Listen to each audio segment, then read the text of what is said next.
HooliewoodSetTrippin, man. Let everybody know your name and where you from, cuz. What's going on, world, man? Mr. F.A.B representing Oakland, California, the Bay Area to the rest of the world is what it's known as.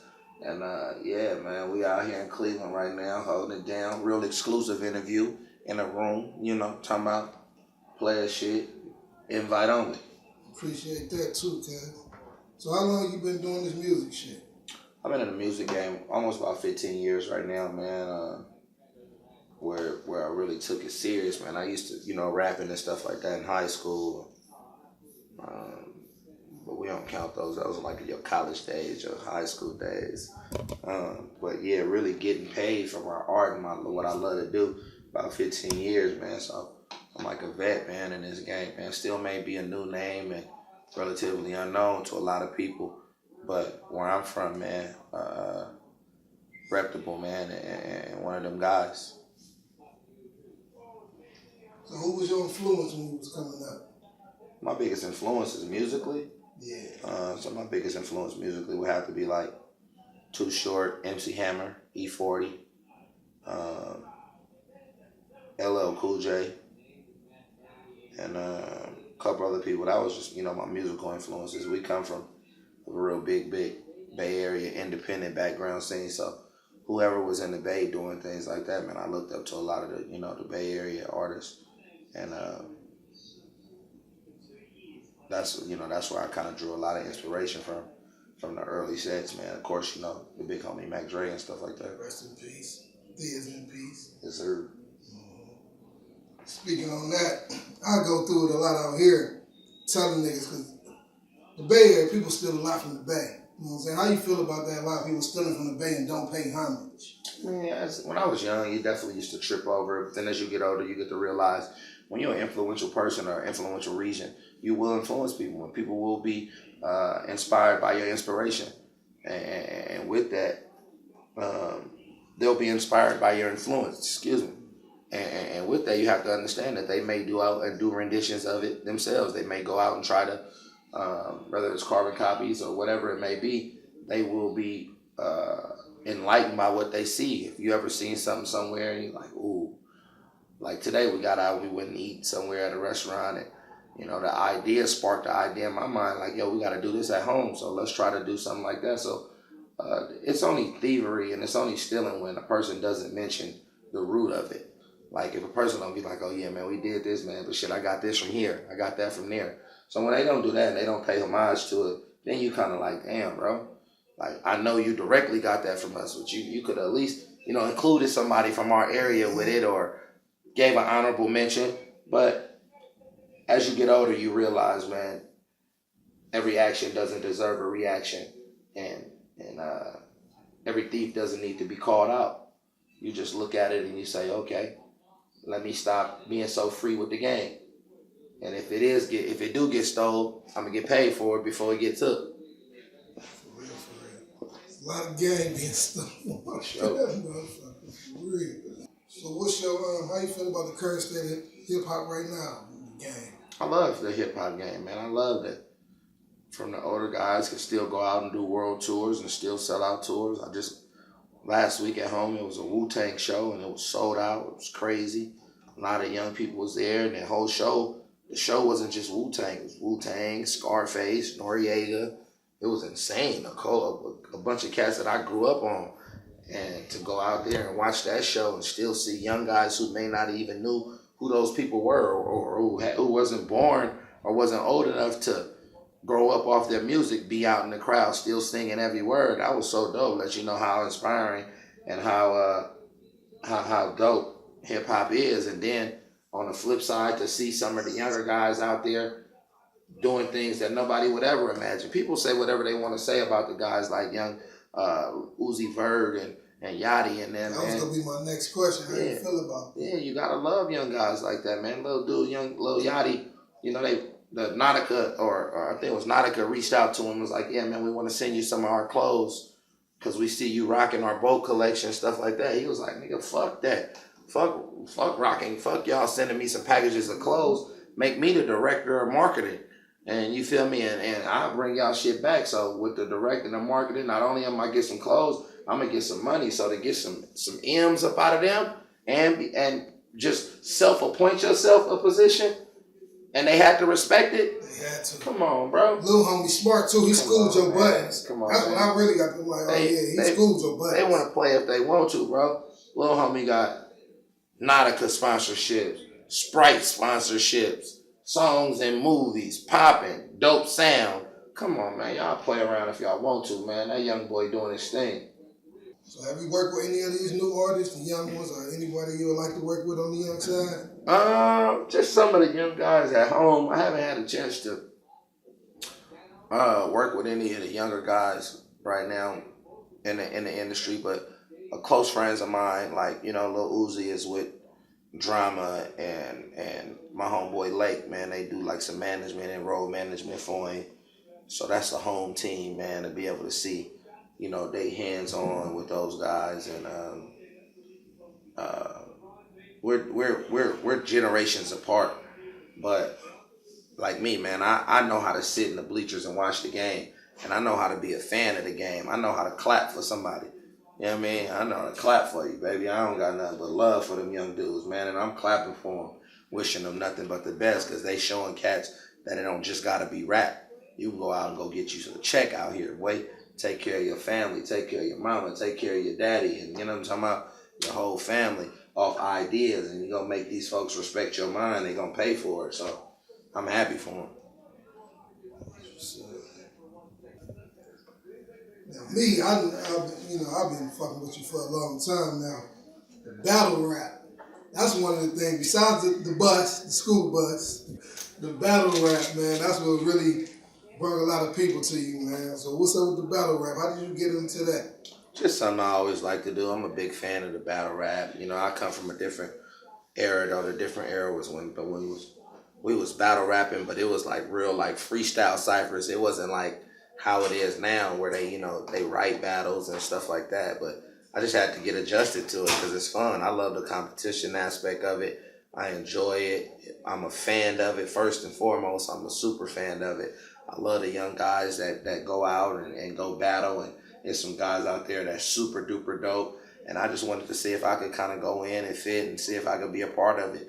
And I was able to do it with the first battle. Then I was like, well, I got enough prestige of who I am and what I am. I could throw my own battle. So I threw the next one, and you know, we threw it. It was dope, man. We showed love. A lot of people came out. The support was great. And it set through. Now you got certain fans that was like, oh man, F.A.B shouldn't do this, or F.A.B did this, or F.A.B got eight, whatever it was.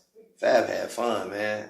And you did your thing. And what's so crazy, you held it down for the West Coast. I just had fun, bro. Like to me it wasn't about, oh, let me go in, let me smoke these dudes. Nah, man, these dudes do this every day. Mm-hmm. Me, I just wanted to show cats, man, I'm living proof of you can do whatever you want to do in life. You know what I'm saying? If that's what you want, if you really do it, you can do it, bro. If you want to rap, you want to sing, you want to write for people, you want to do whatever, you want to battle, you want to do it. So what?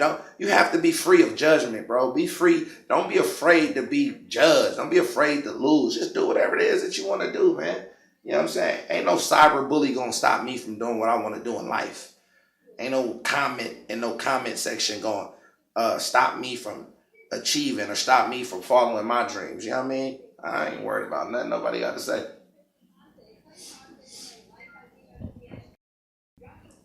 So with you being in the game for so long, would you give any personal advice or something you'll get to youngsters trying to come up, or anybody trying to come up, get in this game, to avoid shit like that? Study the business like you study the game. You know what I mean? People study the rap. They could tell you what producer did what, or they could tell you, you know, who rapping over what, or what sound this person came from, or what origin of sound this is, and who got this verse from that person. Study the business, though. Learn the business game. Learn the business side so you can go in and make business moves. That's when they really gonna be afraid of you. When you coming in making real business moves, and hold your guns. Stick with what you doing. Love what you do, but stick with it. You know what I'm talking about? Like, stick to your guns. Like, if you say this is what you want, man, that's what you want. You gotta sacrifice. You may not be able to get everything you want on this one, but hey, somebody gonna give it to you. Somebody gonna, bless you with it. Stick to your gun and stay in your own lane. Don't worry about how them fools driving, man. Stay in your own lane. My career's been like this. I'm in my lane. I'm driving in my lane, man. Excuse me. I don't care what nobody else doing. I don't care what kind of car he in. I ain't trying to be like, oh, what's that? Nah, man. Hey, for sure, baby. I'm in my own lane, man. I'm going to get there when I get there. I ain't in no rush. I'm trying to live, and I'm going to enjoy every moment of my life while I'm alive. You know what I'm talking about? I'm going to enjoy all of it, man. I ain't the dude that's trying to be so much in a rush to where I'm trying to drive by everybody or show everybody my car fast. And nah, man. My own pace, man. Go at your own speed. Go at your own pace. You'll get there. For real, that's for sure. Real shit. So, you've been through a lot. You've been in the game for a long time. Is there anything you would do different? Mistakes that you made, anything you would do different? I mean, in life, man, if a person doesn't have any regrets, then they didn't take any chances, didn't take anything like that. If you've never failed, then you never tried. But I wouldn't do nothing different because it wouldn't be the same results. If I did anything different, I wouldn't be here today. I was talking to Too Short one day, man. We were sitting up talking, and he was saying, anything in life, if you change one thing, everything changes. You know what I mean? And it's weird like that. He was like, if you go back and you change that dude who shook your hand that day, who got a cold, who got you sick, who when you were sick, you stayed in the house because you were sick, and the day you stayed in the house, 4 people got killed on the block that you be hanging out on an everyday basis. That could have been you that got killed. But if you changed and not shake dude's hand, then 9 out of 10 times, you would have been on the block when they came through and got shot. You know what I'm saying? Just the law of life, how things happen. Small things. That the girl who gave you a hug, you had an allergy. She had allergies. You know what I'm saying? Well, it's just simple shit. Like when he said he shook his hand, he gave you a cold. And from that cold, from you getting that cold, that's the reason why you stayed in the house that day. Like, that was crazy when you look at certain stuff like that, man. You know what I'm saying? Or that car you let go by you, who, when he got by you, got cut off by that other car and got into an accident. You like, damn, that would have been your car. So I wouldn't change nothing, man, because me not changing nothing has me here today. And even with all the losses, man, even with the bad moments, I took them all, man. I took the good and the bad, because that's who it is, man. That's who I am. That's what I represent. I represent it all. I'm not ashamed of nothing I've been through. I'm not humiliated by anything I've been through. Everything has been a learning basis for me, and I'm happy to learn from it. And I continue to learn, and as I learn, I share my lessons. Let everybody know about the Dope Era movement. The Dope Era movement, man, you feel me? Clothing line, movies, man, Dope Era, man, you see it? The Dope Era is it's an acronym, man. It stands for During Oppression, People Evolve, and Everyone Rises Above. DOPEERA. And it signifies a time in American history where a lot of black communities were going through the drug war. It was a big war on drugs. It was a war on drugs, and there was a lot of people on drugs. In inner cities all across the United States. And through that, man, you had your positives and negatives. And then you had your positives from negatives. But the narrative of it was get you some money and stack you some paper. A lot of people was making a lot of money, man. They had these things called $1 million spots and blocks and things like that where cats was making money, man, on the corner. A lot of money, you know what I'm saying? And although money's not everything, because that same money that they was making came at the sacrifice of them selling drugs to their mothers and their families and their grandmothers and turning their little brothers out, giving them guns and drugs. There's a lot of things going on, but we have to learn to extract the positives from these things. And the positives was, it was a time in American history where you can go from nothing to something. Before sports was paying people millions of dollars, and before blacks were getting the opportunity to be in Fortune 500 companies and be a part of the $1 million Hollywood industry, they made it in these streets. And we just taking it back to those times where we making money in these streets, positive, legally though, through clothes, through movies, through books, through community activism, through community organizing. And we're taking it back to those times where we're taking the principles of what would be considered a negative and flipping the narrative and making it positive. That's what Dope Era represents. Like you were just saying, like you do a lot for the community. You've been doing the book bag giveaway for how many years now? 12 years. 12 years, yeah. Been a long time. So how did you start that movement?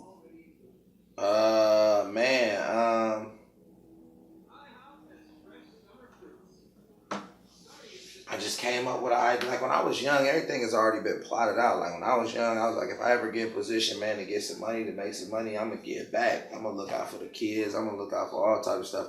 I did a song when I was like 16, 17. It was called "What Would I Do If I Made It Big?" And I was like, what would I do if I made it big?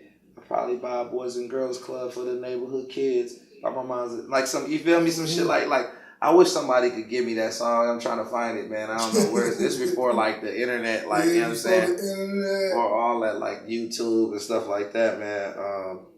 But it was the truth, man, because that was my sentiments. That was how I felt. That's what I felt like.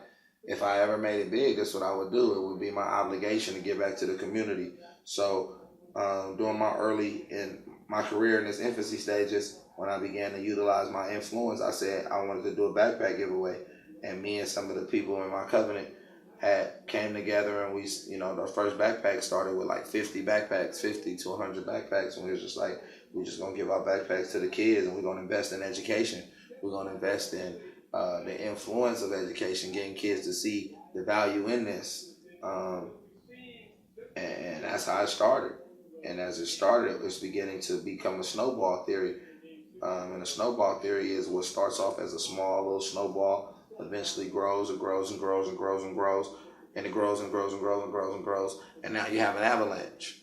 And so we're avalanching in the community with positiveness. We're trying to just run over everything that has been negative and run it over with positive. So it comes from the backpack giveaways, the toy giveaways for Christmas, the turkey giveaways for Thanksgiving, the Easter egg hunts, the pumpkin patch drives, the victims of domestic abuse for Valentine's Day, the spring day things that we do, the block silence, the violence tournaments, so on and so forth, and many and several other community events that we put on all throughout the year that I'm heavily involved in.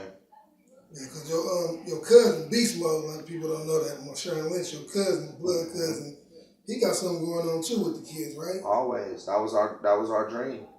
That was our dream, to give back. He gives free football camps, things like that. This year the camp is at the Raiders facility at the Coliseum where the Raiders play, so the kids gonna get a chance to go out and play at, the Raiders Stadium, which is gonna be huge for them. How inspiring will that be? And man,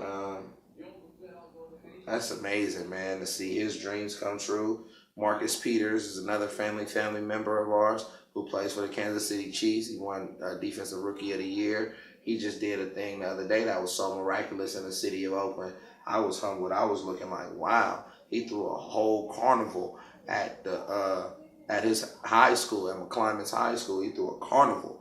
I'm talking about with like the big rides and everything. It was rides, everything. Good ass carnival corn dogs, the ices, the popcorn machine, the clowns, all the stuff. A free carnival in the hood. I was like, Marcus, I love you. That was so big. So man, those are the things that's inspiring. I'm inspired by what those who come from the community give back. To me, that's the most inspiring thing. I don't care how much money a person got or how many accolades or how many chicks he got, how many cars he got. Man, what you doing for the people who don't have nothing? That's what matters the most. Man, anybody want to book you for anything, for children, any kind of events, how can they get in touch with you? We on social media heavy, man. So y'all reach out to the Instagram. Y'all reach out to the Twitters and all that stuff. It's Mr. F.A.B. Mistah F.A.B. or F.A.B Davis F.A.B.B.Y Davis Jr. Y'all reach out to the Instagram, the Twitters. All my booking information is in my bios. And just touch out, man. You know, sometimes I be on there. Most of the time, majority of the time, I be on there and I reach back and talk and stuff. But other times like that, my team, man, we're very responsive when it comes to things like that. I think I made a career off being accessible. To some people, they feel like, oh, he's too accessible. But that's okay. I'm okay with that. Because people need a chance to feel like they can touch success. They need a chance to feel like they can reach out to a person and you don't isolate yourself to the point of solitude to where certain people isolate themselves so much they just alone. Nobody fuck with them. They like, man, it's just nerds, bro. Like, you know. So we keep going, man. We keep focusing. We keep living. So y'all y'all